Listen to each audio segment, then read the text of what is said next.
Welcome to SV6 news సమగ్ర సమాచార వారధి. మీరు చూస్తుంది SV6 న్యూస్. ఇప్పుడు మనం చదవబోతుంది జర్నలిస్ట్ డైరీ వార్తలు. మనం తీసుకున్న వార్తల్లో ఈరోజు మనం మెయిన్గా చెప్పుకోవాల్సింది కాలేజీల అక్రమాలకు సంబంధించి. ఎంతోమంది విద్యార్థులు, వేలాది మంది విద్యార్థులు ఎంతో నమ్మకంగా కాలేజీలకు వెళ్ళి కొన్ని కోట్ల రూపాయలు వసూలు చేస్తున్నాయి ఈ కాలేజీలు, కార్పొరేట్ స్థాయి కాలేజీలన్నీ కూడా. అవి చేసే అక్రమాల గురించి జర్నలిస్ట్ డైరీ లోతైన పరిశోధన చేసింది. వాటిలో ఒకటే ఎలిమినర్లో ఉన్నటువంటి అవినాష్ కాలేజ్ సంబంధించినటువంటి అక్రమాలపై ఈరోజు మనం తీసుకున్న ప్రధానమైన వార్త. నిబంధనలు నీళ్లు, అవినాష్ కాలేజ్ అక్రమాలు. ఒకే భవనంలో ఇంటర్ డిగ్రీ క్లాసులు, కమర్షియల్ బిల్డింగ్లో కాలేజ్ నిర్వహణ, రూల్స్ పాటించని అవినాష్ యాజమాన్యం, కనీస ప్రమాణాలు లేకుండానే తరగతులు, ఇంటర్ బోర్డు నోటీసులకు సైతం స్పందించని వైనం, ఇష్టారాజ్యంగా వ్యవహరిస్తున్న అవినాష్ కాలేజ్ యాజమాన్యంపై మండిపడుతున్న విద్యార్థి సంఘాలు, ప్రభుత్వం చర్యలు తీసుకోవాలని డిమాండ్. ఇది ఎలిమినార్లోని అవినాష్ కాలేజ్ సంబంధించినటువంటి బిల్డింగ్. దీనికి సంబంధించినటువంటి ఒక ముఖ్యమైన వార్త మీతో పంచుకోవడానికి మేము ఉన్నాము. ఇక్కడ ఈరోజు ఏంటంటే, విద్యార్థులను తీర్చిదిద్ది సన్మార్గంలో నడిపించాల్సిన కళాశాలలు తమ గల్లాపెట్లు నింపుకోవడానికి కోటిదారులు వెతుక్కుంటున్నాయి. నిబంధనలు అతిక్రమిస్తూ ప్రభుత్వానికి దొరకకుండా ఎంచక్క తమ పని తాము కానిస్తున్నాయి. ఎలిమినార్లో ఉన్న అవినాష్ కాలేజ్ ఆఫ్ కామర్స్ నిబంధనలు నీళ్లు వదిలి ఇష్టారాజ్యంగా వ్యవహరిస్తుంది. రూల్స్ ప్రకారం కాలేజ్ బిల్డింగ్లో ఎలాంటి కమర్షియల్ వ్యవహారాలు సాగకూడదు. అయితే ఈ బిల్డింగ్లో క్రోమా షాపింగ్ మాల్ ఉండగా దర్జాగా తరగతులు నిర్వహిస్తుంది. పేద విద్యార్థుల నుంచి వేలల్లో ఫీజులు వసూలు చేస్తున్న కాలేజ్ యాజమాన్యం కనీస ప్రమాణాలు పాటించడంలో పూర్తిగా విఫలమైంది. నోటీసులు పంపినా ఏం పట్టనట్టు వ్యవహరిస్తోంది. అవినాష్ కామర్స్ కాలేజ్ పేరుకు కార్పొరేట్ కాలేజ్. విద్యార్థులు కార్పొరేట్ స్థాయికి తీసుకువెళ్తామంటూ తల్లిదండ్రుల చెవుల్లో గూడు కట్టుకొని మరీ చెబుతుంటారు. కానీ వ్యవహారంలో మాత్రం దానికి భిన్నంగా ఉంటుంది.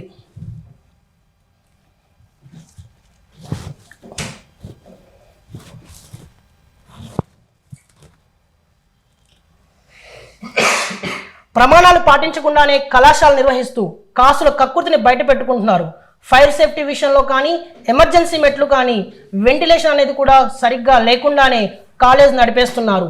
నిబంధనలు తూట్లు పొడుస్తూ తమకు నచ్చినట్టుగా కాలేజ్ యాజమాన్యం వ్యవహరిస్తోంది. వందల మంది విద్యార్థులు చదువుతున్న ఈ కాలేజీలో కనీస సౌకర్యాలు లేకపోవడం చర్చనీయాంశంగా మారింది. అనుమతులు లేకున్నా ఇంటర్ డిగ్రీ కాలేజీలను ఒకే బిల్డింగ్లో నిర్వహిస్తున్నారన్న ఆరోపణలు ఉన్నాయి. ఇంటర్లో MEC, CEC ఉండగా డిగ్రీలో BCom, BBA కోర్సులు ఉన్నాయి. వీటితో పాటు international school for financial studies global finance కెరీర్తో CA, CMS, CS కోర్సును అందిస్తున్నారు. అయితే సాక్షాత్ ఇంటర్మీడియట్ బోర్డు రంగంలో దిగి నోటీసులు జారీ చేసినా తమ పద్ధతిని అవినాష్ యాజమాన్యం మార్చుకోలేదన్న విమర్శలు వినిపిస్తున్నాయి. గత 2 ఏళ్లుగా బోర్డు నోటీసులు పంపుతున్నా ప్రయోజనం శూన్యమని విద్యార్థుల సంఘాలు అంటున్నాయి. అంతా నా ఇష్టం అన్నట్టుగా వీరి వ్యవహారం సాగుతుందని మండిపడుతున్నాయి. బోర్డులో అధికారులకు ముడుపులు అందడం వల్లే కాలేజీపై ఎలాంటి చర్యలు లేవన్న చర్చ జరుగుతోంది. ఆమ్యామ్యాలకు అలవాటు పడ్డ అధికారుల తీరు కారణంగానే అవినాష్ యాజమాన్యానికి చీమ కుట్టినట్టయినా లేదని విద్యార్థి సంఘాల నాయకులు ఆరోపిస్తున్నారు. డిగ్రీకి సపరేట్ బిల్డింగ్ ఉండాలని, ఇంటర్ విద్యార్థులు వేర్వేరుగా ఉండాలని ఆ రూల్ను అస్సలు పాటించడం లేదని అవినాష్ కాలేజీపై మండిపడుతున్నారు. కమర్షియల్ బిల్డింగ్లో ఎడ్యుకేషన్ ఇన్స్టిట్యూట్ నిర్వహిస్తున్నారన్నారు. తల్లిదండ్రులను, విద్యార్థులను మోసం చేస్తున్న కాలేజ్ యాజమాన్యంపై ప్రభుత్వం తక్షణం చర్యలు తీసుకోవాలని విద్యార్థి సంఘాలు డిమాండ్ చేస్తున్నాయి. చూశారు కదా, ఇప్పటివరకు చదివిందంతా విన్నారు కదా. అవినాష్ కాలేజ్ చాలా పెద్ద కార్పొరేట్ కాలేజ్. అది కొన్ని వందల వేల మంది దాంట్లో చదువుతున్నారు. వేల కొలది ఫీజులు వసూలు చేస్తున్నారు. అయినా దానికి సపరేట్ బిల్డింగ్ లేదు. అదే కాలేజ్లో ఇటు డిగ్రీ అటు ఇంటర్. ఇది నిబంధనలకు విరుద్ధంగా జరుగుతున్న వ్యవహారం. ఇది ఫీజుల వసూల్లో మాత్రం ఎంత నిక్కచ్చిగా ఉంటారో ప్రమాణాలు పాటించడంలో దానికంటే దారుణంగా ఉన్నది ఈ కాలేజ్ పరిస్థితి. ఇంటర్మీడియట్ బోర్డు అధికారులు వాళ్ళు నోటీసులు పంపించినా కూడా ఇప్పటివరకు ఎలాంటి కనీస స్పందన కూడా లేదు ఆ కాలేజ్ నుంచి.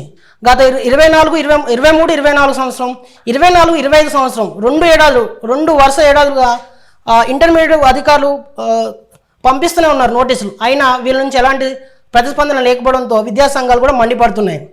అంటే కాసులు కక్కుర్తి తప్ప విద్యార్థులకు సంబంధించి ప్రమాణాలు పాటించడంలో మాత్రం వీళ్ళు వెనకడుగు మాత్రమే ఉన్నారు.